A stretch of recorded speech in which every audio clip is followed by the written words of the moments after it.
Hello everyone, welcome back to my YouTube channel. Switzerland എന്ന മനോഹരമായ രാജ്യത്തേക്ക് വരാൻ ആഗ്രഹിക്കാത്ത സഞ്ചാരികൾ വളരെ ചുരുക്കമായിരിക്കും. അപ്പോൾ ഈ വീഡിയോയിൽ ഇന്ത്യയിൽ നിന്ന് ഒരാൾക്ക് എങ്ങനെ സ്വിറ്റ്സർലാൻഡിലോട്ട് ഒരു ടൂറിസ്റ്റായിട്ട് വരാമെന്നുള്ളതിനെക്കുറിച്ചുള്ള ഡീറ്റെയിൽ ആയിട്ടുള്ള ഒരു വീഡിയോ ആണിത്. സോ കുറച്ച് ലെങ്ത്തുള്ള വീഡിയോ ആയിരിക്കും. അതുകൊണ്ട് തന്നെ ടൂറിസ്റ്റായിട്ട് വരാൻ ആഗ്രഹിക്കുന്നവർ അല്ലെങ്കിൽ സ്വിറ്റ്സർലാൻഡ് എന്ന രാജ്യം സന്ദർശിച്ച് ഇവിടുത്തെ മനോഹരമായ കാഴ്ചകൾ ആസ്വദിക്കാൻ താല്പര്യമുള്ള ആളുകൾക്ക് വേണ്ടിയുള്ളതാണ് ഈ വീഡിയോ. അങ്ങനെയുള്ള ആളുകൾ ഈ വീഡിയോ ദയവായി മുഴുവനായിട്ട് കാണുക. അതുപോലെ തന്നെ എൻ്റെ ചാനൽ ആദ്യമായിട്ട് കാണുകയാണെങ്കിൽ പ്ലീസ് ഒന്ന് സബ്സ്ക്രൈബ് ചെയ്യുക. വിസ പ്രോസസ്സിങ്, അതുപോലെ തന്നെ budget, travel tips, must visiting places, ഇതൊക്കെയാണ് ഈ വീഡിയോയിലെ മെയിൻ കണ്ടൻസ് ആയിട്ട് വരുന്നത്. സോ നമുക്ക് വീഡിയോയിലോട്ട് കിടക്കാം. ഫസ്റ്റ് സംസാരിക്കുന്നത് വിസ പ്രോസസ്സിങ്ങിനെ കുറിച്ചാണ്. നിങ്ങൾക്കറിയാം, സ്വിറ്റ്സർലാൻഡ് ഒരു ഷെങ്കൻ കൺട്രിയാണ്. ആയതുകൊണ്ട് തന്നെ ഇവിടേക്ക് വരണമെങ്കിൽ ഷെങ്കൻ വിസയ്ക്ക് നമ്മൾ അപ്ലൈ ചെയ്യേണ്ടതാണ്. ഷെങ്കൻ വിസ നമ്മൾ അപ്ലൈ ചെയ്യുക VFS വഴിയാണ്, VFS ഗ്ലോബൽ വഴി. ഇപ്പോൾ കേരളത്തിൽ നിന്ന് ഒരാൾ അപ്ലൈ ചെയ്യുകയാണെന്നുണ്ടെങ്കിൽ നമുക്ക് കൊച്ചിയിൽ VFSൻ്റെ ഓഫീസുണ്ട്. അപ്പോൾ അവിടെയാണ് നമ്മൾ പാസ്പോർട്ടും കാര്യങ്ങളൊക്കെ സബ്മിറ്റ് ചെയ്യേണ്ടി വരിക. സോ ആദ്യം തന്നെ നമ്മൾ വിസയ്ക്ക് വേണ്ട ഫോം ഓൺലൈനായിട്ട് നമുക്ക് ഡൗൺലോഡ് ചെയ്തെടുക്കാം, അത് ഫില്ല് ചെയ്യാം. കൂടാതെ VFS ഗ്ലോബലിൽ ഒരു അപ്പോയിൻമെൻറ്റ് നമ്മൾ ഫിക്സ് ചെയ്യണം, അപ്പോയിൻമെൻറ്റ് എടുക്കണം നമ്മൾ. അത് നിയർ ബൈ ഡേറ്റിൽ കിട്ടില്ല, ഒരു 1 വീക്ക് 2 വീക്ക് ഗ്യാപ്പിലൊക്കെ നമുക്ക് VFSൽ ഡേറ്റ് കിട്ടും. അതിന് കൂടെ നമ്മൾ അതിന് വേണ്ടി സബ്മിറ്റ് ചെയ്യേണ്ട എല്ലാ ഡോക്യുമെൻറ്റ്സും, അതിന് ഒരുപാട് സപ്പോർട്ടിംഗ് ഡോക്യുമെൻറ്റ്സ് നമ്മൾ വെക്കേണ്ടതുണ്ട്. VFS ഗ്ലോബലിൽ നമ്മളൊരു ആപ്ലിക്കേഷൻ കൊടുക്കുമ്പോൾ, ഷെങ്കൻ വിസയ്ക്ക് വേണ്ടി ഒരു ആപ്ലിക്കേഷൻ ഫോർവേഡ് ചെയ്യുമ്പോൾ അതിന് സപ്പോർട്ടിംഗ് ഡോക്യുമെൻറ്റ്സ് ഒരുപാട് വെക്കേണ്ടതുണ്ട്. നമുക്ക് ഓടിച്ചെന്നാൽ ഷെങ്കൻ വിസ കിട്ടില്ല, അറിയാലോ. ഷെങ്കൻ വിസ കിട്ടാൻ അതിൻ്റെതായ പ്രൊസീജിയേഴ്സും കാര്യങ്ങളൊക്കെ ഉണ്ട്. ഈ ഓൺലൈൻ ഫോമിൻ്റെ കൂടെ വെക്കേണ്ട ഒരുപാട് ഡോക്യുമെൻറ്റ്സ് ഉണ്ട്. ഇപ്പോൾ മെയിനായിട്ട് നമ്മൾ ആപ്ലിക്കേഷൻ്റെ കൂടെ വെക്കേണ്ട കുറച്ച് ഡോക്യുമെൻറ്റ്സ് എന്ന് പറയുന്നത് പാസ്പോർട്ട്, അതുപോലെ തന്നെ flight ticket, flight up and down ticket വെക്കണം, ട്രാവൽ ഇൻഷുറൻസിൻ്റെ കോപ്പി വെക്കണം, കൂടാതെ ഹോട്ടൽ ബുക്കിംഗ്സിൻ്റെ ഡീറ്റെയിൽസ് വെക്കണം, ബാങ്ക് സ്റ്റേറ്റ്മെൻറ്റ് വെക്കണം. പിന്നെ നമ്മുടെ ഡീറ്റെയിൽ ആയിട്ടുള്ള ഒരു ഐറ്റിനറി പ്രിപ്പയർ ചെയ്തിട്ട് അതും ഇതിൻ്റെ കൂട്ടത്തിൽ വെക്കേണ്ടതാണ്. ഇത് കൂടാതെ വെക്കേണ്ട അഡീഷണൽ പേഴ്സണൽ ഡീറ്റെയിൽസ് കുറച്ചുണ്ട്. അതായത് നമ്മുടെ ഇൻകം പ്രൂഫ്, കൂടാതെ നമ്മൾ വർക്ക് ചെയ്യുന്ന ഓർഗനൈസേഷനിൽ നമ്മുടെ ലീവിൻ്റെ അപ്രൂവൽ ലെറ്റർ, അതുപോലെ തന്നെ നമ്മളവിടെ വർക്ക് ചെയ്യുന്നുണ്ട് എന്നുള്ളതിൻ്റെ എംപ്ലോയ്മെൻറ്റ് ലെറ്റർ, പിന്നെ നമ്മൾ കുട്ടികളുമായിട്ടാണ് യാത്ര ചെയ്യുന്നത്, കുട്ടികളെ അവിടെ പഠിക്കുന്നുണ്ടെന്ന് സ്കൂളിൽ നിന്നുള്ളൊരു ലെറ്റർ, അതുപോലെ തന്നെ അവരുടെ ലീവ് അപ്രൂവ്ഡായ ലെറ്ററും സ്കൂളിൽ നിന്ന് വാങ്ങുന്നത് നന്നായിരിക്കും. കാരണം ഇത്രയും അധികം ഡോക്യുമെൻറ്റ്സ് നമ്മൾ സബ്മിറ്റ് ചെയ്തെങ്കിൽ മാത്രമാണ് ഈ പറയുന്ന എംബസിക്ക് നമ്മൾ പോയി കഴിഞ്ഞാൽ തിരിച്ചു വരുമെന്നുള്ള ഒരു ഉറപ്പ് കിട്ടുള്ളൂ. സോ നമ്മൾ അതിന് വേണ്ടിയിട്ടുള്ള പ്രൂവ് ചെയ്യുന്ന എല്ലാ രേഖകളും നമ്മൾ അതിൻ്റെ കൂട്ടത്തിൽ വെക്കുന്നത് വളരെ നന്നായിരിക്കും. അല്ലെങ്കിൽ നമ്മുടെ വിസ ആപ്ലിക്കേഷൻ റിട്ടേൺ ആവാൻ നല്ല ചാൻസ് ഉണ്ട്. സോ നമ്മൾ തിരിച്ചു വരുമെന്ന് ഉറപ്പിക്കാൻ പറ്റുന്ന എല്ലാ തരത്തിലുള്ള രേഖകളും നമ്മൾ വെക്കാം. നമ്മുടെ ആസ്തികൾ, നാട്ടിൽ എന്തെല്ലാം ആസ്തികളുണ്ട് എന്നുള്ളത് നമ്മളൊരു ചാർട്ടേഡ് അക്കൗണ്ടിനെ കണ്ടിട്ട്, നമ്മുടെ അസറ്റ് റിലേറ്റഡ് ആയിട്ടുള്ള ഒരു ഡോക്യുമെൻറ്റ് നമ്മൾ ചാർട്ടേഡ് അക്കൗണ്ടിനെ കണ്ട് പ്രിപ്പയർ ചെയ്തിട്ട് ഇതിൻ്റെ കൂട്ടത്തിൽ വെച്ച് കഴിഞ്ഞാൽ അതും ബെറ്റർ ആയിരിക്കും. നമ്മുടെ ആസ്തികൾ, അതുപോലെ നമ്മുടെ ബാങ്ക് ബാലൻസ്, ഈ വക കാര്യങ്ങളെല്ലാം നമ്മൾ സബ്മിറ്റ് ചെയ്താൽ അതൊക്കെ വളരെ നന്നായിരിക്കും. നമുക്ക് ആപ്ലിക്കേഷൻ റിട്ടേൺ ആവാണ്ട് കിട്ടാൻ വളരെ യൂസ്ഫുൾ ആയിട്ടുള്ള ഡോക്യുമെൻറ്റ്സ് ആണ് ഇതെല്ലാം. ഇത്രയും ഡോക്യുമെൻറ്റ്സ് ആണ് നമ്മൾ VFSൽ സബ്മിറ്റ് ചെയ്യേണ്ടത്. VFSൽ സബ്മിറ്റ് ചെയ്ത് കഴിഞ്ഞാൽ ഓൺലൈൻ ഫോമും അതുപോലെ തന്നെ ഈ ഡോക്യുമെൻറ്റ്സും കൂടി നമ്മൾ ഓൺലൈൻ സ്ലോട്ട് എടുത്ത് നമ്മൾ VFSൽ കൊണ്ടുപോയിട്ട് സബ്മിറ്റ് ചെയ്ത് അവിടെ വിസയുടെ ഫീസും കാര്യങ്ങളൊക്കെ അടയ്ക്കണം. VFSൽ പോയി കഴിഞ്ഞാൽ നമ്മുടെ ബയോമെട്രിക്സ് എടുക്കും, അതുപോലെ തന്നെ വിസ ഫീസ് അടയ്ക്കുന്നുണ്ട്. അത് ഏകദേശം ഒരു 11,000 to 15,000 ഉള്ളിലാണ് വരിക. കാരണം നമ്മൾ വിസയ്ക്ക് ഏകദേശം 7,000-8,000 ആ റേഞ്ച് റേറ്റ് ഉള്ളൂ. പക്ഷേ നമുക്കത് കൊറിയറിൽ തിരിച്ചു വരാനുള്ള കവറിൻ്റെ പൈസയും അതുപോലെ തന്നെ കൊറിയർ ചാർജും നമ്മൾ ഇൻറ്റിമേറ്റ് ചെയ്യാൻ നമുക്ക് മെസ്സേജസും കാര്യങ്ങളൊക്കെ വരും. നമ്മൾ ഒരു വൺസ് അപ്ലൈ ചെയ്ത് കഴിഞ്ഞാൽ നമുക്കതിൻ്റെ സ്റ്റാറ്റസ് അപ്ഡേറ്റ് ചെയ്തുകൊണ്ട് നമുക്ക് മെസ്സേജസ് വരും. അപ്പോൾ അതിനൊക്കെ ചാർജായിട്ട് അവർ നല്ല രീതിയിൽ ഒരു കുറച്ച് പൈസയും കൂടി വാങ്ങിക്കും. സോ ഏകദേശം ഒരു 12,000 ആ റേഞ്ചിൽ ഒരാൾക്ക് ആപ്ലിക്കേഷന് ചാർജ് വരും. കുട്ടികൾക്ക് ഫ്രീ ആണ്, വിസ ഫീസ് ഫ്രീ ആണ്. പക്ഷേ എങ്കിലും അവർക്ക് മറ്റേ കൊറിയർ ചാർജും കാര്യങ്ങളൊക്കെ നമ്മൾ പേ ചെയ്യേണ്ടി വരും, ഡോക്യുമെൻറ്റ് പോയി വരുന്നതിൻ്റെ. അതുപോലെ പിന്നെ വരുന്ന ചാർജസ് എന്ന് വെച്ച് കഴിഞ്ഞാൽ അഡീഷണൽ ചാർജസ് വേറെ വിസ റിലേറ്റഡ് ആയിട്ടുള്ള ചാർജസ് ഇത്രയും വരുന്നുള്ളൂ. യൂഷ്വലി നമുക്ക് വിസ അപ്രൂവ് ആയാലും അല്ലെങ്കിലും നമ്മുടെ പാസ്പോർട്ട് തിരിച്ചു വരുന്ന ഒരു ഡ്യൂറേഷൻ വരുന്നത് 15 തൊട്ട് 30 ദിവസം വരെയാണ് എംബസി പറയുന്നത്. 15 ദിവസത്തിന് മുന്നിൽ വരാം, അല്ലെങ്കിൽ 15 വർക്കിംഗ് ഡേ ആണ് കേട്ടോ. 15 working day to 30 working day, അതാണ്. കാരണം എംബസിയൊക്കെ സാറ്റർഡേയും സൺഡേ ഒക്കെ അവധിയാണ്. സോ ആ ഒരു ടൈം നമ്മൾ പ്രിപ്പയർ ചെയ്തിട്ട് വേണം, കണ്ടിട്ട് വേണം നമ്മൾ നമ്മുടെ ട്രാവൽ പ്ലാൻ ചെയ്യാൻ വേണ്ടിയിട്ട്. നമ്മൾ ഈ ഒരു 15 ദിവസം എന്ന് കണ്ടിട്ട് നമ്മൾ ട്രാവൽ പ്ലാൻ ചെയ്ത് കഴിഞ്ഞാൽ ചിലപ്പോൾ വിസ അടിച്ച് നമുക്ക് കിട്ടില്ല. സോ ഒരു 30 വർക്കിംഗ് ഡേ തന്നെ നമ്മൾ കാണണം. അത് കഴിഞ്ഞിട്ടുള്ള ഒരു ഡേറ്റിൽ വേണം നമ്മൾ നമ്മുടെ ട്രാവൽ ഫിക്സ് ചെയ്യാൻ ടിക്കറ്റും കാര്യങ്ങളൊക്കെ നേരത്തെ കൂട്ടി നമ്മൾ എടുത്ത് വെച്ച് കഴിഞ്ഞാൽ ചിലപ്പോൾ പണി കിട്ടാൻ ചാൻസ് ഉണ്ട്. സോ കുറച്ച് ലോങ് ആയിട്ട് തന്നെ നമ്മളത് കാണുക. നമുക്ക് അടിച്ച് കിട്ടുന്നത് 90 ഡേയ്സ് ഈസി ആയിരിക്കും. അതിൻ്റെ ഉള്ളിൽ 1 മന്ത് സ്റ്റേയിങ് ആണ് നമുക്ക് കിട്ടുക. സോ ഈ 90 ഡേയ്സ് നമ്മൾ ഇതിൻ്റെ ഉള്ളിൽ നമ്മൾ 1 മന്ത് പോയാൽ മതി. സോ അത് കണ്ട് നമുക്ക് എന്ന് മുതൽ എന്നാണ് വിസ അടിച്ചെങ്കിൽ അടിച്ചതിൻ്റെ 2-3 ദിവസത്തിനുള്ളിൽ നമുക്ക് പാസ്പോർട്ട് കൈ കിട്ടും. സോ അത് കണ്ട് നമ്മൾ പ്ലാൻ ചെയ്യണം, അല്ലെങ്കിൽ ചിലപ്പോൾ നമുക്ക് പണി കിട്ടാൻ ചാൻസ് ഉണ്ട്. വൺസ് വിസ അപ്രൂവ് ആയി വന്നു കഴിഞ്ഞാൽ നമുക്ക് പാസ്പോർട്ട് അവിടെ നിന്ന് പോന്നു കഴിഞ്ഞാൽ തന്നെ നമുക്കൊരു എംബസിയിൽ നിന്ന് മെസ്സേജ് വരും. സോ അത് കഴിഞ്ഞ് 2 ദിവസത്തിനുള്ളിൽ നമുക്ക് ഇവിടെ നമ്മുടെ കൊറിയർ എവിടെയാണോ അവിടെ നിന്ന് ഒന്ന് പോയി നമുക്ക് കൊറിയർ ഓഫീസിൽ പോയി നമുക്ക് നമ്മുടെ പാസ്പോർട്ട് കളക്ട് ചെയ്യാം, അല്ലെങ്കിൽ വീട്ടിലോട്ട് വരും. നമ്മൾ കറക്റ്റ് അഡ്രസ്സ് കൊടുത്ത് നമ്മുടെ അവിടെ ഡെലിവറി ഉള്ളതാണെന്നുണ്ടെങ്കിൽ കൂടുതലും അവർ പ്രിഫർ ചെയ്യുന്ന കൊറിയർ എന്ന് വെച്ചാൽ ബ്ലൂ ഡാർട്ടാണ്. കൂടുതലും അവർ പ്രിഫർ ചെയ്യുന്ന കൊറിയർ എന്ന് വെച്ചാൽ ബ്ലൂ ഡാർട്ടാണ്. അപ്പോൾ ബ്ലൂ ഡാർട്ടിന് നമ്മുടെ അവിടെ സർവീസ് ഉണ്ടെങ്കിൽ നമ്മുടെ വീട്ടിൽ വരും വിസ പാസ്പോർട്ട്. അല്ലാന്നുണ്ടെങ്കിൽ നമ്മൾ അതിൻ്റെ ഓഫീസിൽ പോയിട്ട് നിയർ ബൈ ഓഫീസിൽ പോയിട്ട് കളക്ട് ചെയ്യേണ്ടി വരും. അതാണ് അതിൻ്റെ യൂഷ്വൽ ഒരു പ്രൊസീജിയർ വരുന്നത്. നമുക്ക് പാസ്പോർട്ട് കൈ കിട്ടി തുറന്നു നോക്കിയെങ്കിൽ മാത്രമാണ് നമുക്ക് പാസ്പോർട്ട് വിസ അടിച്ചിട്ടുണ്ടോ എന്നുള്ള കാര്യങ്ങൾ നമുക്ക് അറിയാൻ സാധിക്കുള്ളൂ. സോ ഇതാണ് വിസ അപ്ലൈ ചെയ്യുന്ന ഒരു രീതിയും അതുപോലെ തന്നെ തുടർന്നുള്ള കാര്യങ്ങളും. ഇനി അടുത്തത് ഫ്ലൈറ്റ് ടിക്കറ്റ് ആണ്. ഫ്ലൈറ്റ് ടിക്കറ്റ് എന്ന് പറഞ്ഞു കഴിഞ്ഞാൽ നമ്മുടെ മേജർ സിറ്റീസിൽ നിന്നൊക്കെ ഇന്ത്യയിൽ നിന്ന് നമുക്ക് ഡയറക്റ്റ് ഫ്ലൈറ്റ് സ്വിറ്റ്സർലാൻഡിലോട്ടുണ്ട്. സൂറിക്കിലോട്ട് ഡയറക്റ്റ് ഫ്ലൈറ്റുകളുണ്ട്, സൂറിക്കിലോട്ടുണ്ട്, അതുപോലെ തന്നെ ജനീവയിലോട്ടുണ്ട് ഡയറക്റ്റ് ഫ്ലൈറ്റ്. അത് വരുന്നത് ഡൽഹിയിൽ നിന്നും മുംബൈയിൽ നിന്നൊക്കെയാണ്. കൊച്ചിയിൽ നിന്ന് ഡയറക്റ്റ് ഫ്ലൈറ്റ് സ്വിറ്റ്സർലാൻഡിലോട്ടില്ല. സോ നമ്മൾ കണക്ഷൻ എടുത്തിട്ട് വരണം. അപ്പോൾ ബെറ്റർ എന്ന് വെച്ച് കഴിഞ്ഞാൽ നമ്മളുടെ ഇതുവരെയുള്ള എക്സ്പീരിയൻസിൽ ബെറ്റർ എന്ന് വെച്ച് കഴിഞ്ഞാൽ നമ്മൾ മുംബൈയും ഡൽഹിയും ഒന്നും പ്രിഫർ ചെയ്യരുത്. നമ്മുടെ ഇമിഗ്രേഷൻ കൊച്ചിയിൽ നിന്ന് തന്നെ കഴിയുകയായിരിക്കും ഏറ്റവും നല്ലത്. അപ്പോൾ ഇൻ്റർനാഷണൽ കണക്ഷൻ ഉപയോഗിക്കുകയായിരിക്കും നല്ലത്. അതായത് അബുദാബി അല്ലെങ്കിൽ നമ്മുടെ മിഡിൽ ഈസ്റ്റിലോട്ട് വന്ന് അവിടുന്ന് കണക്ഷൻ എടുത്ത് വരുന്നതായിരിക്കും നല്ലത്. അങ്ങനെ ആകുമ്പോൾ എന്ന ഗുണം എന്ന് വെച്ച് കഴിഞ്ഞാൽ നമ്മുടെ ഇമിഗ്രേഷൻ കൊച്ചിയിൽ നിന്ന് തന്നെ കഴിയും. മുംബൈയിൽ നിന്നും ഡൽഹിയിൽ നിന്നൊക്കെ ഇമിഗ്രേഷന് കയറി കഴിഞ്ഞാൽ ചെറിയ ബുദ്ധിമുട്ടുകൾ അനുഭവപ്പെടാറുണ്ടെന്ന് ഇതുവരെ വന്നവരുടെ എക്സ്പീരിയൻസും നമ്മൾ അറിഞ്ഞിട്ടുണ്ട്. അപ്പോൾ അതുകൊണ്ട് ബെറ്റർ എപ്പോഴും ഇൻ്റർനാഷണൽ കണക്ഷൻ എടുക്കാതിരിക്കും നല്ലത്. അങ്ങനെയാണെങ്കിൽ ഇമിഗ്രേഷൻ കഴിഞ്ഞ് നമുക്ക് കൊച്ചിയിൽ നിന്ന് തന്നെ കയറാം, വേറെ പിന്നെ ബുദ്ധിമുട്ടുകളൊന്നും ഉണ്ടാവില്ല. അപ്പോൾ 2 ഫ്ലൈറ്റ് മാറി കയറി ഒന്നില്ലെങ്കിൽ ഡയറക്റ്റ് ഫ്ലൈറ്റ് എടുക്കാം മുംബൈയിൽ നിന്ന്, അല്ലാന്നുണ്ടെങ്കിൽ കണക്ഷൻ ഫ്ലൈറ്റ് ആണ്. നമുക്ക് എന്തായാലും കൊച്ചിയിൽ നിന്ന് വരുന്ന കേരളത്തിൽ നിന്ന് വരുന്ന ഒരാൾക്ക് എന്തായാലും മുംബൈ പോയി കയറുമ്പോൾ അവിടെ ഇമിഗ്രേഷൻ ഉണ്ടായിരിക്കും. സോ ബെറ്റർ ഇന്ത്യയിൽ നിന്ന് ഡയറക്റ്റ് ഫ്ലൈറ്റ് എടുക്കാണ്ട് ദുബായ് ഓർ അബുദാബിക്ക് വന്നിട്ട് കേരളത്തിൽ നിന്ന് വരുന്ന ആളുകൾക്ക് അങ്ങനെ ചെയ്യായിരിക്കും നല്ലത്. അല്ല മുംബൈ അതുപോലെ തന്നെ ഡൽഹിയിൽ നിന്ന് കയറുന്ന അവിടെയുള്ള ആളുകളാണെന്നുണ്ടെങ്കിൽ അവർക്ക് ഡയറക്റ്റ് അവിടെ നിന്ന് തന്നെ എടുത്ത് കയറുമായിരിക്കും നല്ലത്. കേരളത്തിൽ നിന്ന് വരുന്ന ഒരാളെ സംബന്ധിച്ചോളം ഏകദേശം കണക്ഷൻ ടൈം എല്ലാം കൂട്ടി ഏകദേശം 4 മണിക്കൂർ മിഡിൽ ഈസ്റ്റിലോട്ട് ഒരു ട്രാവൽ ഉണ്ടെന്ന് വിചാരിക്കുക. 4 മണിക്കൂർ മിഡിൽ ഈസ്റ്റിലോട്ട് ട്രാവൽ, അത് കഴിഞ്ഞ് 2 മണിക്കൂർ അവിടെ ലേ ഓവർ, ഒരു 7 മണിക്കൂർ നമുക്ക് ഇങ്ങോട്ട് സൂറിക്കിലോട്ട് ഫ്ലൈറ്റ് റൺ ടൈം ഉണ്ട്. സോ അപ്പോൾ 7, 4, 11 ഒരു 14 മണിക്കൂർ നമ്മൾ മിനിമം ട്രാവൽ ടൈം കാണണം. അത്രയും ഡ്യൂറേഷൻ ഉണ്ട് ഇങ്ങോട്ട് എത്തിപ്പെടാൻ. പിന്നെ ഏകദേശം ഫ്ലൈറ്റിൻ്റെ ചാർജ് വരുന്നത് ഏകദേശം ഒരു സീസണൊന്നും അല്ലെങ്കിൽ ഏകദേശം ഒരു 70,000 ബിലോയിൽ നമുക്ക് അപ്പ് ആൻഡ് ഡൗൺ ടിക്കറ്റ് കിട്ടും. നമ്മൾ ഓപ്റ്റ് ചെയ്യുന്ന ലഗേജിനനുസരിച്ച് ഇതിനൊക്കെ അനുസരിച്ച് ഓരോ സൈറ്റുകളിലും വേരിയേഷൻ കണ്ടിട്ടുണ്ട്. എന്നിരുന്നാലും ഒരു സീസൺ അല്ലാത്ത സമയത്ത് ഒരു 60,000-70,000, സീസൺ ആണെങ്കിൽ ഏകദേശം 1,00,000 അടുത്തും up and down ticket charge വരാറുണ്ട്. സോ അത് നമ്മൾ നോക്കി ഇരുന്ന് എടുത്തു കഴിഞ്ഞാൽ കുറച്ച് ലാഭത്തിൽ നമുക്ക് ടിക്കറ്റ്സ് എടുക്കാവുന്നതാണ്. എന്നിരുന്നാലും സീസൺ ടൈമിൽ കുറച്ച് ബുദ്ധിമുട്ടാണ് ടിക്കറ്റ് റേറ്റ് കുറവിൽ കിട്ടാൻ വേണ്ടിയിട്ട്. സ്വിറ്റ്സർലാൻഡിലെ ബെസ്റ്റ് വിസിറ്റിംഗ് ടൈം വരുന്നത് June to August. Summer enjoy ചെയ്യാൻ വരുന്നവരാണെന്നുണ്ടെങ്കിൽ ജൂൺ ടു ആഗസ്റ്റ് വരിക. വിൻ്റർ ആണെന്നുണ്ടെങ്കിൽ ഏകദേശം ഡിസംബർ തൊട്ട് ഫെബ്രുവരി വരെയാണ് ഇവിടെ വിൻ്ററിൻ്റെ ഒരു പീക്ക് ടൈം. സോ ആ ടൈം ഓപ്റ്റ് ചെയ്യുന്നത് നന്നായിരിക്കും. ഏത് രീതിയിലുള്ള എക്സ്പ്ലോറിംഗ് ആണ് നിങ്ങൾ ഉദ്ദേശിക്കുന്നതെങ്കിൽ അതിനനുസരിച്ച് നിങ്ങൾക്ക് നിങ്ങളുടെ ട്രാവൽ ടൈം നിങ്ങൾക്ക് ഫിക്സ് ചെയ്യാം. ഞാൻ പറഞ്ഞ ഈ കണക്ഷൻ്റെ ഇഷ്യൂ നമ്മുടെ ഇന്ത്യയിലെ മറ്റ് നഗരങ്ങളിൽ നിന്നുള്ള എമിഗ്രേഷൻ്റെ ഇഷ്യൂ എന്ന് പറഞ്ഞു കഴിഞ്ഞാൽ അത് ഏത് രാജ്യത്തോട്ടാണെങ്കിലും അങ്ങനെ തന്നെയാണ് കേട്ടോ. അതായത് സ്വിറ്റ്സർലാൻഡിലോട്ട് മാത്രം വരുന്ന കാര്യമല്ല ഞാൻ ഉദ്ദേശിച്ചത്. ഏത് രാജ്യത്തോട്ടാണെങ്കിലും നമുക്ക് കിട്ടിയൊരു ഇൻഫർമേഷൻ അനുസരിച്ച് എമിഗ്രേഷൻ നമ്മുടെ നാട്ടിൽ നിന്ന് അതായത് കൊച്ചിയിൽ നിന്ന് കഴിയുകയായിരിക്കും ഏറ്റവും ബെറ്റർ.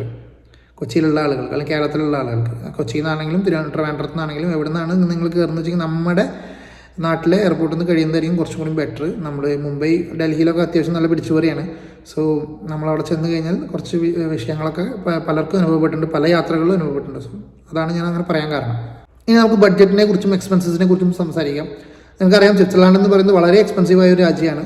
സോ എത്ര എക്സ്പെൻസ് കുറച്ചാലും മിനിമം ഒരു 3 lakhs നമ്മൾ കാണണം. ഇൻഡിവിജ്വലായിട്ട് ഒരാൾക്ക് വന്ന് പോകാൻ തന്നെ ഒരു 3 lakhs നമ്മളെന്തായാലും ഈ ഒരു ട്രിപ്പിന് വേണ്ടി കാണേണ്ടതാണ്. അപ്പോൾ നമ്മളൊരു 7 days ട്രിപ്പൊക്കെ പ്ലാൻ ചെയ്യണമെന്ന് വെച്ച് കഴിഞ്ഞാൽ അതിനനുസരിച്ചുള്ളൊരു എക്സ്പെൻസ് ഞാൻ നിങ്ങളുമായി ഒന്ന് കമ്മ്യൂണിക്കേറ്റ് ചെയ്യാം. അതായത് ഫ്ലൈറ്റ് ടിക്കറ്റ് ഞാൻ പറഞ്ഞല്ലോ നേരത്തെ ഒരു 60-70 റേഞ്ചിൽ നമുക്ക് ഒരു കുറച്ച് ദിവസം മുമ്പ് ബുക്ക് ചെയ്താൽ നമുക്ക് ആ റേറ്റിന് കിട്ടും. പിന്നെ വിസ ആൻഡ് ഇൻഷുറൻസിനൊക്കെ കൂടിയിട്ട് ഒരു 20,000 രൂപയുടെ ചോട്ടിൽ വരും. ഇപ്പം നമ്മൾ തന്നെയാണ് പ്രോസസ്സൊക്കെ ചെയ്യണമെങ്കിലാണ് ഈ റേറ്റ്. നമ്മളൊരു ഏജൻസി ത്രൂ ചെയ്യുകയാണെന്നുണ്ടെങ്കിൽ ചിലപ്പോൾ ഇതിലെങ്ങാട്ടും വ്യത്യാസം വരാം. പിന്നെ അതുപോലെ തന്നെ നമുക്ക് ഞാൻ പറഞ്ഞ ഡോക്യുമെൻറ്റ്സ് ഒക്കെ നമുക്ക് അറേഞ്ച് ചെയ്യണ്ടേ. അപ്പോൾ അതിനൊക്കെ കുറച്ച് എക്സ്പെൻസ്, പ്രിൻ്റ് ഔട്ട് എടുക്കൽ അങ്ങനത്തെ കാര്യങ്ങളൊക്കെ കൂടുമ്പോൾ ഒരു 20-22 രൂപയൊക്കെ നമുക്ക് വരാം എക്സ്പെൻസ്. സപ്പോർട്ടിങ് ഡോക്യുമെൻ്റ് പ്രിപ്പയർ ചെയ്യാൻ വേണ്ടിയിട്ട് തന്നെ കുറച്ച് എക്സ്പെൻസുകൾ വരുന്നുണ്ട് കേട്ടോ. കാരണം ഞാൻ വൺസ് ടൂറിസ്റ്റായിട്ട് വന്നിട്ടുള്ള ഒരാളാണ് ഇവിടേക്ക്. അപ്പോൾ അതിൻ്റെ എക്സ്പീരിയൻസിലാണ് പറയുന്നത്. വിസയ്ക്കും ഫ്ലൈറ്റ് ടിക്കറ്റിനും കൂടി തന്നെ ഏകദേശം ഒരു 1 lakh rupees അടുത്ത് നമ്മൾ കാണണം. അടുത്ത് വരുന്ന എക്സ്പെൻസ് എന്ന് വെച്ച് കഴിഞ്ഞാൽ അക്കോമഡേഷനാണ്. അക്കോമഡേഷൻ സ്വിറ്റ്സർലാൻഡിൽ നല്ല എക്സ്പെൻസീവാണ്. നമ്മളൊരു 15,000 to 20,000 പെർ ഡേ നമ്മൾ അതിന് വേണ്ടിയിട്ട് ഒരു എക്സ്പെൻസ് കാണണം. അതിൽ കുറഞ്ഞ റൂംസ് കിട്ടുക എന്ന് പറഞ്ഞു കഴിഞ്ഞാൽ ബുദ്ധിമുട്ടാണ്. ഇത് വളരെ ബഡ്ജറ്റായിട്ടുള്ള അക്കോമഡേഷനൊക്കെ നമ്മൾ സെലക്ട് ചെയ്ത് കഴിഞ്ഞാൽ മാത്രമാണ് ഈ ഒരു റേറ്റിന് നമുക്ക് കിട്ടുക. Airbnb ഒക്കെ ഒരു ഓപ്ഷനാണ്. അതിലൊക്കെ ഈ റേറ്റിനൊക്കെ ചിലപ്പോൾ കിട്ടാൻ ചാൻസസ് ഉണ്ട്. പിന്നെ വരുന്നത് ഫുഡ് എക്സ്പെൻസ് ആണ്. ഫുഡ് നമ്മൾ പെർ ഡേ ഒരു 5,000 റേഞ്ചിൽ, നമ്മൾ ഇന്ത്യൻ മണി 5,000 rupees നമ്മൾ കണ്ടേ പറ്റൂ. കാരണം അതിനും നല്ല എക്സ്പെൻസീവാണ് ഇവിടെ. പിന്നെ നമ്മൾ ഈ പറയുന്ന പോലെ മറ്റേ സൂപ്പർ മാർക്കറ്റ്സിനൊക്കെ ഓരോ നേരം 2 നേരമൊക്കെ നമ്മൾ അങ്ങനെയൊക്കെ അഡ്ജസ്റ്റ് ചെയ്യുകയാണെങ്കിൽ നമുക്ക് കുറച്ച് ബഡ്ജറ്റ് ഫ്രണ്ട്ലി ആയിട്ടൊക്കെ 2,000 തൊട്ട് 3,000 രൂപയുടെ ഉള്ളിലൊക്കെ നമുക്ക് ഒരു ദിവസത്തെ ഫുഡ് ഒതുക്കാൻ പറ്റും ഒരുവിധം. സൂപ്പർ മാർക്കറ്റ്സൊക്കെ നമ്മൾ ഓപ്റ്റ് ചെയ്യുകയാണെന്നുണ്ടെങ്കിൽ. കാരണം അവിടെയൊക്കെ നല്ല സാൻഡ്വിച്ചുകളും കാര്യങ്ങളും അങ്ങനെയൊക്കെ കിട്ടും. ബ്രെഡ്സ് ഒക്കെ കിട്ടും. നല്ല മീഗ്രോസ്, കൂപ്പ് പോലെയുള്ള സൂപ്പർ മാർക്കറ്റ്സിലൊക്കെ കയറി കഴിഞ്ഞാൽ അങ്ങനത്തെ ഫുഡ് കിട്ടും. ഇവിടെ ഒരു ഭൂരിഭാഗം പേരും ബ്രേക്ക്ഫാസ്റ്റൊക്കെ അതാണ് കഴിക്കുക. സോ അതൊക്കെ ഓപ്റ്റ് ചെയ്ത് കഴിഞ്ഞാൽ കുറച്ചും കൂടിയൊക്കെ ബഡ്ജറ്റായിട്ട് നമുക്ക് കാര്യങ്ങൾ, ഫുഡിൻ്റെ എക്സ്പെൻസ് നമുക്ക് കുറയ്ക്കാൻ പറ്റും. പിന്നെ അടുത്ത് വരുന്ന ട്രാൻസ്പോർട്ടേഷനാണ്. ട്രാൻസ്പോർട്ടേഷൻ നിങ്ങൾ നോർമൽ ഒരു പ്രൈവറ്റ് വണ്ടി എടുത്ത് കറങ്ങാമെന്ന് വിചാരിച്ചു കഴിഞ്ഞാൽ നല്ല എക്സ്പെൻസീവാണ്. അത് നമുക്ക് നടക്കില്ല അവിടെ. സോ പബ്ലിക് ട്രാൻസ്പോർട്ട് ഓപ്റ്റ് ചെയ്യുമായിരിക്കും ബെറ്റർ. അതിൽ തന്നെ ട്രാവൽ പാസ്സൊക്കെ കിട്ടും നമുക്ക്. സ്വിസ് ട്രാവൽ പാസ് ആയിരിക്കും കൂടുതൽ ബെറ്റർ. ആ പാസ് എടുക്കുകയാണെന്നുണ്ടെങ്കിൽ നമുക്കൊരു ഇത്ര ഫിക്സഡ് ചാർജാണ്. ആ ചാർജിൽ നമുക്ക് ആ പാസ് എടുത്തു കഴിഞ്ഞാൽ നമുക്ക് എത്ര വട്ടം വേണമെങ്കിലും ഏത് മോഡ് ഓഫ് ട്രാൻസ്പോർട്ടിൽ വേണമെങ്കിലും, പബ്ലിക് ട്രാൻസ്പോർട്ടിൽ വേണമെങ്കിലും നമുക്ക് കയറാം. എത്ര വട്ടം വേണമെങ്കിലും കയറാം. സോ അത് എടുക്കുകയായിരിക്കും നല്ലത്. നമുക്ക് ഒരുപാട് യാത്ര ഉണ്ടെന്നുണ്ടെങ്കിൽ ട്രാവൽ പാസ് എടുക്കുകയായിരിക്കും നല്ലത്. പിന്നെ ഹാഫ് എയർ കാർഡ് എന്ന് പറഞ്ഞൊരു ഓപ്ഷൻ ഉണ്ട്. അതെടുത്തു കഴിഞ്ഞാൽ എല്ലാ ട്രാവൽ ടിക്കറ്റുകളും നേർപകുതിയായിട്ട് കുറയും. അതാണ് ഹാഫ് എയർ കാർഡ് എന്നുള്ളതിനോട് ഉദ്ദേശിക്കുന്നത്. പിന്നെ സേവർ ഡേ പാസുകൾ കിട്ടും നമുക്ക്. അതെടുക്കുകയാണെങ്കിൽ ഒരു ദിവസം മുഴുവൻ സ്വിറ്റ്സർലാൻഡിൽ എവിടെ വേണമെങ്കിലും കറങ്ങും. എനിക്ക് തോന്നുന്നു കുറച്ചും കൂടി ബെറ്റർ സേവർ ഡേ പാസ് ആയിരിക്കും. സേവർ ഡേ പാസ് എടുത്തു കഴിഞ്ഞാൽ നമുക്ക് സ്വിറ്റ്സർലാൻഡിൽ എവിടെ വേണമെങ്കിലും അൺലിമിറ്റഡ് നമുക്ക് യാത്ര ചെയ്യാം. ഈ പറയുന്ന ട്രാവൽ പാസ് എടുത്തു കഴിഞ്ഞാൽ അതൊരു സോൺ ബേസ്ഡ് ആണ്. സോ ആ ഒരു സോണിൽ മാത്രമേ നമുക്ക് യാത്ര ചെയ്യാൻ പറ്റുള്ളൂ. അപ്പോൾ സേവർ ഡേ പാസുകൾ എടുക്കാം. അത് നമുക്ക് ഈ പറയുന്ന പോലെ SBBയുടെ ആപ്ലിക്കേഷനിലൊക്കെ നമുക്ക് എടുക്കാൻ പറ്റും. SBB എന്ന് പറയുന്നത് ഇവിടുത്തെ പബ്ലിക് ട്രാൻസ്പോർട്ടേഷൻ്റെ ആപ്ലിക്കേഷനാണ്. സോ അതിൽ കയറി കഴിഞ്ഞാൽ നിങ്ങൾക്ക് ഈ സേവർ ഡേ പാസുകളൊക്കെ നമുക്ക് എടുക്കാം. ഏകദേശം ഒരു 40-50 യൂറോ അല്ല, CHF കൊടുത്തു കഴിഞ്ഞാൽ നിങ്ങൾക്ക് അത് കിട്ടും. അങ്ങനെയാണെങ്കിൽ സ്വിറ്റ്സർലാൻഡിൽ എവിടെ വേണമെങ്കിലും നിങ്ങൾക്ക് യാത്ര ചെയ്യാം. അതായിരിക്കും ബെറ്റർ. ഒരു ടൂറിസ്റ്റായിട്ട് വരുന്ന ഒരാൾക്ക് സേവർ ഡേ പാസ്സായിരിക്കും ബെറ്റർ. വരുന്ന എക്സ്പെൻസ് എന്ന് പറഞ്ഞാൽ സൈറ്റ് സീയിങ്ങിനും അതുപോലെ തന്നെ ചില എൻട്രി ഫീസുകളും കാര്യങ്ങളൊക്കെ വരും. അപ്പോൾ അതെല്ലാം ഇതിന് അഡീഷണൽ എക്സ്പെൻസ് ആണ്. അതിനുവേണ്ടി നമ്മളൊരു 20,000 rupees to 30,000 നമ്മൾ കാണണം. കാരണം എവിടെ കയറണമെങ്കിലും എൻട്രൻസ് ഫീസുകളുണ്ട്. സോ അത് നമ്മൾ കണ്ടത്. അതുപോലെ തന്നെ കേബിൾ കാർസ് ഉണ്ട്. പല സ്ഥലത്ത് പോയി കഴിഞ്ഞാൽ പല മൗണ്ടെയിൻസിൻ്റെ മുകളിലും, ഇപ്പോൾ മൗണ്ട് ഇറ്റ്ലിസ് അതുപോലെ തന്നെ യുംഫ്രോ ഒക്കെ പോകുന്ന ആളുകളാണെന്നുണ്ടെങ്കിൽ അവിടെയൊക്കെ എന്താ പറയുക കേബിൾ കാർസ് വരുന്നുണ്ട്. സോ അതിനൊക്കെ നല്ല റേറ്റാണ്. അതിലൊക്കെ ഇപ്പോൾ അവിടെ വരെ പോയിട്ട് പിന്നെ അതിൽ കയറാതെ പോന്നിട്ട് കാര്യമില്ല. സോ അതൊക്കെ കയറണമെന്നുണ്ടെങ്കിൽ അതിൻ്റെതായ എക്സ്പെൻസുകൾ വേറെ ഉണ്ട്. എന്നിരുന്നാലും അതൊരു 10,000 ഒരു 30,000 rupees ഉള്ളിലൊക്കെ നമുക്ക് ഒതുക്കാൻ പറ്റും അത്യാവശ്യം. അപ്പോൾ ഇത്രയാണ് നമുക്ക് വരുന്ന മൊത്തം എക്സ്പെൻസുകൾ. അപ്പോൾ ഇത് തന്നെ ഏകദേശം ഒരു 3 lakhs ബിലോ നമ്മൾ കാണണം. ഞാൻ പറഞ്ഞല്ലോ ഫീസയും ടിക്കറ്റും കൂടി തന്നെ 1 lakh പ്ലസ് വന്നു. അക്കോമഡേഷൻ 1 lakhന്റെ അടുത്ത് വരും. അപ്പോൾ തന്നെ 2 lakhs ആയി. പിന്നെ ട്രാൻസ്പോർട്ടേഷൻ അതുപോലെ തന്നെ അഡീഷണൽ സൈറ്റ് സീയിങ്ങിനുള്ള ചാർജസും കാര്യങ്ങളൊക്കെ വരുമ്പോൾ ഏകദേശം ഒരു 3 lakhs പെർ പേഴ്സൺ നമ്മൾ കാണണം. അപ്പോൾ ഇതാണ് നമുക്ക് വരുന്ന എക്സ്പെൻസുകൾ. ഈ പറഞ്ഞ എക്സ്പെൻസ് എന്ന് പറയുന്നത് നിങ്ങളുടെ ഒരു ട്രാവൽ സ്റ്റൈലിനെ ബേസ് ചെയ്തിട്ട് ഇരിക്കും കേട്ടോ. ഞാനിപ്പോൾ ഇതൊരു ബഡ്ജറ്റായിട്ട് പോയി വരുന്ന ഒരു കാര്യമാണ് പറഞ്ഞത്. ബഡ്ജറ്റ് എന്ന് വെച്ച് കഴിഞ്ഞാൽ ഞാൻ പറഞ്ഞല്ലോ ഇതിലും കുറച്ച്, ഇപ്പം ഞാൻ പറഞ്ഞത് ഒരു മീഡിയം ലെവലാണ്. ഇതിനും താഴ്ത്തിയിട്ട് വേണമെങ്കിൽ നമുക്ക് ചെയ്യാൻ പറ്റുമായിരിക്കും. കാരണം ഈ പറഞ്ഞ ടിക്കറ്റൊക്കെ വളരെ റേറ്റ് കുറവിൽ നമുക്ക് എടുക്കാം. ചില സമയങ്ങളിൽ കിട്ടാൻ ചാൻസുകളുണ്ട്. അപ്പോൾ അതൊക്കെ നോക്കി എടുക്കുകയാണെന്നുണ്ടെങ്കിൽ ചിലപ്പോൾ ഒന്നും കൂടി കുറവില്ല. അതുപോലെ തന്നെ നമ്മൾ വിസ പ്രോസസ്സിങ് നമ്മൾ തന്നെ കയ്യിൽ നിന്ന് നമ്മൾ തന്നെ സ്വയം ചെയ്യാം. ഇപ്പോൾ ഏജൻസിയുടെ കൊടുത്തു കഴിഞ്ഞാൽ ഏജൻസിയുടെ ചാർജും ഞാൻ ഏകദേശം ആ റേറ്റൊക്കെ കൂടിയിട്ടാണ് ഈ 3 lakhs പറഞ്ഞിട്ട്. അതിനും കുറഞ്ഞ വില ചിലപ്പോൾ പോയി വരാൻ പറ്റുമായിരിക്കും.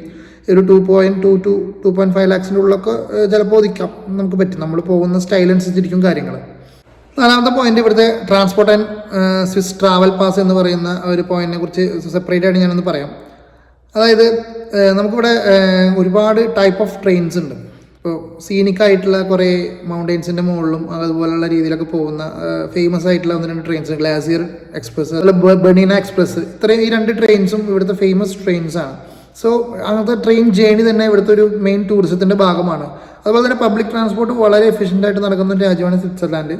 അപ്പോൾ നമുക്ക് ഇവിടുത്തെ വിവിധതരം പാസുകളും കാര്യങ്ങളൊക്കെ എടുത്തു കഴിഞ്ഞാൽ നമുക്ക് വളരെ എക്കണോമിക്കലായിട്ട് നമുക്ക് പോകാൻ പറ്റും.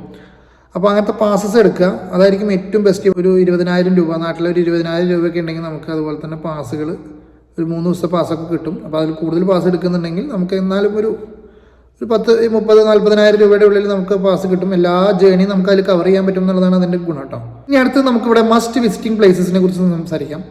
അതായത് സ്വിറ്റ്സർലാൻഡ് എന്ന് പറഞ്ഞാൽ മോസ്റ്റ് ഓഫ് ദ ഏരിയയും നമുക്ക് വളരെ സീനിക് ആയിട്ടുള്ള പ്ലേസസ് ആണ്.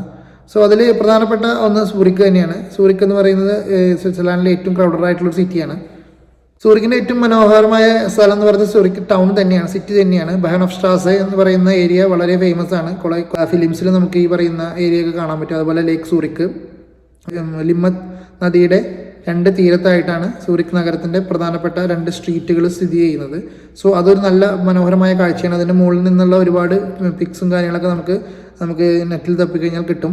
വളരെ മനോഹരമായ സ്ഥലമാണ്. ബഹനോഫ്സ്ട്രാസെ അടിപൊളിയാണ്. അതുപോലെ തന്നെ ഓൾഡ് ടൗണ്, ഇതെല്ലാം സൂറിക്കിലെ കാണേണ്ട സ്ഥലങ്ങളാണ്. ഒരുപാട് മ്യൂസിയംസും കാര്യങ്ങളൊക്കെ ഉള്ള ഒരു ഹിസ്റ്റോറിക് സിറ്റിയാണ് സൂറിക്ക്. അടുത്ത നഗരം എന്ന് പറയുന്നത് ലുസേൺ ആണ്. സൂറിക്കിൽ നിന്ന് ഏകദേശം ഒരു 1 hour ട്രെയിൻ ജേണിയാണ് ലുസേണിലോട്ടുള്ളത്. അവിടെ ചാപ്പൽ ബ്രിഡ്ജ് എന്ന് പറയുന്നത് വളരെ ഫേമസ് ആയിട്ടുള്ള ഒരു ഡെസ്റ്റിനേഷനാണ്. ഷൂട്ടിംഗ് ലൊക്കേഷനായിട്ടൊക്കെ ഈ ചാപ്പൽ ബ്രിഡ്ജ് കണ്ടിട്ടുണ്ട് പല ഫിലിംസിലും. സോ അവിടെ അതൊരു പ്രധാനപ്പെട്ട ഒരു വിസിറ്റ് ചെയ്യേണ്ട പ്ലേസ് ആണ്. പിന്നെ പിലാറ്റസ് എന്ന് പറയുന്ന ഒരു മൗണ്ടൻ ആണ്. മൗണ്ടൻ അഡ്വഞ്ചേഴ്സൊക്കെ വരുന്ന കേബിൾ കാറൊക്കെ ഉള്ള ഒരു ഏരിയയാണ്. അതുപോലത്തെ കുറേ ഏരിയകളുണ്ട് കേട്ടോ സ്വിറ്റ്സർലാൻഡിൽ. കാരണം സ്വിറ്റ്സർലാൻഡിൽ ഒരുപാട് മൗണ്ടെയ്ൻസ് ഉണ്ട്. അവിടേക്കെല്ലാം കേബിൾ കാറും അതുപോലുള്ള ആക്ടിവിറ്റീസും കാര്യങ്ങളൊക്കെ ഉള്ള മൗണ്ടെയ്ൻസ് ആണ്. സോ അതൊരു ഡെസ്റ്റിനേഷനാണ്. ഒരുപാട് ലേക്സുകളുള്ള ഒരു രാജ്യമാണ് സ്വിറ്റ്സർലാൻഡ്. അതുകൊണ്ട് തന്നെ എല്ലാ നഗരങ്ങളിലും ഇതുപോലെയുള്ള ലേക്സും അവിടെ ബോട്ടിങ്ങും കാര്യങ്ങളൊക്കെ വരുന്നുണ്ട്. പ്രധാന നഗരമാണ് ഇന്റർലേക്കൺ എന്നാണ് ഒരുപാട് മൗണ്ടെയ്ൻസിലോട്ട് വളരെ പ്രധാനപ്പെട്ട സ്ഥലങ്ങളിലോട്ടുള്ള ജേണി സ്റ്റാർട്ട് ചെയ്യുന്നത്. നമ്മുടെ ലോട്ടർബേണൻ, അതുപോലെ തന്നെ പ്രധാനപ്പെട്ട യുങ്ഫ്രോ പോലെയുള്ള പീക്കുകൾ. സ്വിറ്റ്സർലാൻഡിൻ്റെ ഏറ്റവും വലിയ പീക്കാണ് തോന്നുന്നു യുങ്ഫ്രോ. അത് ഭയങ്കര എക്സ്പെൻസീവാണ് പോയി വരാൻ. അവിടെ കേബിൾ കാറിനൊക്കെ ഭയങ്കര ചാർജസ് ആണ്. പിന്നെ ഇന്റർലേക്കൺ തന്നെ കാണാൻ വളരെ ബ്യൂട്ടിഫുൾ ആണ്. ക്ലീനിങ് പോലെയുള്ള ആക്ടിവിറ്റീസ് ഒക്കെ ഇന്റർലേക്കണിൽ അവൈലബിൾ ആണ്. മിസ് ചെയ്യാൻ പാടാത്ത ഒരു പ്രധാനപ്പെട്ട സ്ഥലമാണ് സ്വിറ്റ്സർലാൻഡിൽ വന്നു കഴിഞ്ഞാൽ. അടുത്ത് വരുന്നത് സെർമാറ്റാണ്. സെർമാറ്റ് ഇതുപോലെ ബ്യൂട്ടിഫുൾ ആയിട്ടുള്ള ഒരു സ്ഥലമാണ്. മാറ്റിലോട്ടുള്ള ട്രെയിൻ ജേണി തന്നെ വളരെയധികം ബ്യൂട്ടിഫുൾ ആണ്. ഒരുപാട് സീനിക് ആയിട്ടുള്ള പ്ലേസസിലൂടെയാണ് ട്രെയിൻ ജേണി കടന്നു പോകുന്നത്. സ്വിറ്റ്സർലാൻഡിലെ ഒരു പ്രധാനപ്പെട്ട നഗരമാണ് ജനീവ. അവിടെയും നമ്മൾ UN ആസ്ഥാനമൊക്കെ ജനീവയിലാണ് വരുന്നത്. അതുപോലെ തന്നെ ഒരുപാട് ലേക്സും കാര്യങ്ങളൊക്കെ കാണാൻ വേണ്ടിയിട്ടുള്ളതുണ്ട്. ജനീവയും മിസ് ചെയ്യാൻ പാടില്ല. ഇനി ഇവിടെ വന്നു കഴിഞ്ഞാലുള്ള ഫുഡ് ആൻഡ് ഷോപ്പിങ്ങിനെ കുറിച്ച് പറയാം.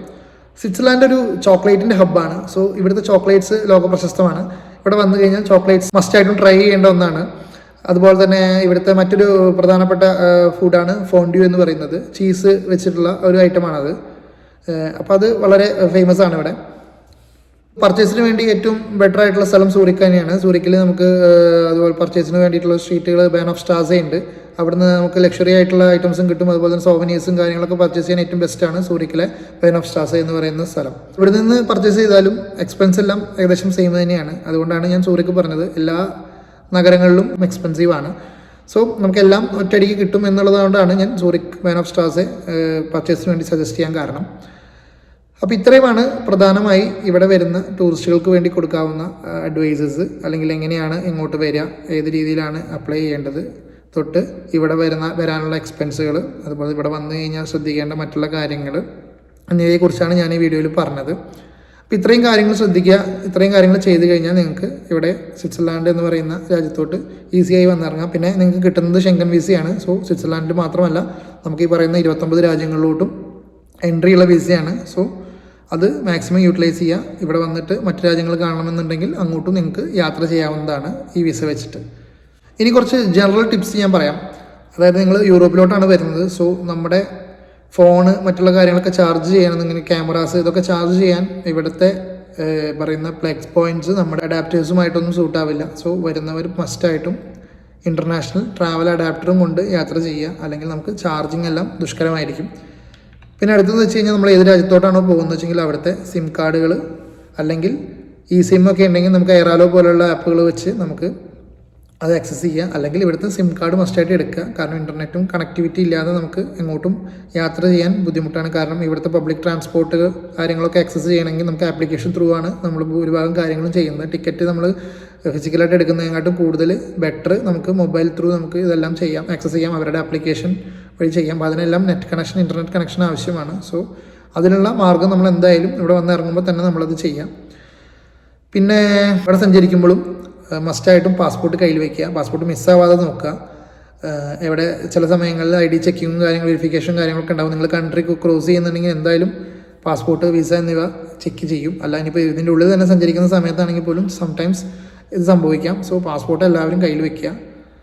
മറ്റുള്ള ഡീറ്റെയിൽസും എപ്പോഴും കയ്യിൽ കരുതുക. അതുപോലെ തന്നെ അത് സൂക്ഷിക്കുക, കയ്യിൽ നിന്ന് മിസ്സാവാതെ പ്രത്യേകം ശ്രദ്ധിക്കുക. അപ്പോൾ ഇതൊക്കെയാണ് ജനറൽ ടിപ്സ്. അപ്പോൾ ഇത്രയേ ഉള്ളൂ. ഞാനൊരു വിധം കാര്യങ്ങളെല്ലാം കവർ ചെയ്തു എന്നാണ് ഞാൻ വിശ്വസിക്കുന്നത്. ഇനി എന്തെങ്കിലും വിട്ടുപോയിട്ടുണ്ടെങ്കിൽ നിങ്ങൾക്ക് അത് കമൻറ്റായിട്ട് രേഖപ്പെടുത്താം. അതുപോലെ തന്നെ എന്തെങ്കിലും ഡൗട്ട്സ് ഉണ്ടെങ്കിൽ നിങ്ങൾക്ക് കമൻറ്റായിട്ട് ചോദിക്കാം. അപ്പോൾ നിങ്ങൾക്ക് ഈ വീഡിയോ ഇഷ്ടമാവുകയാണെന്നുണ്ടെങ്കിൽ ഒന്ന് ലൈക്ക് ചെയ്യുക, കമൻറ്റ് ചെയ്യുക. അതുപോലെ തന്നെ എൻ്റെ ചാനലും സബ്സ്ക്രൈബ് ചെയ്യുക. ഓക്കെ, മറ്റൊരു വിഷയവുമായി അടുത്ത ഒരു വീഡിയോയിൽ കാണാം. Bye bye.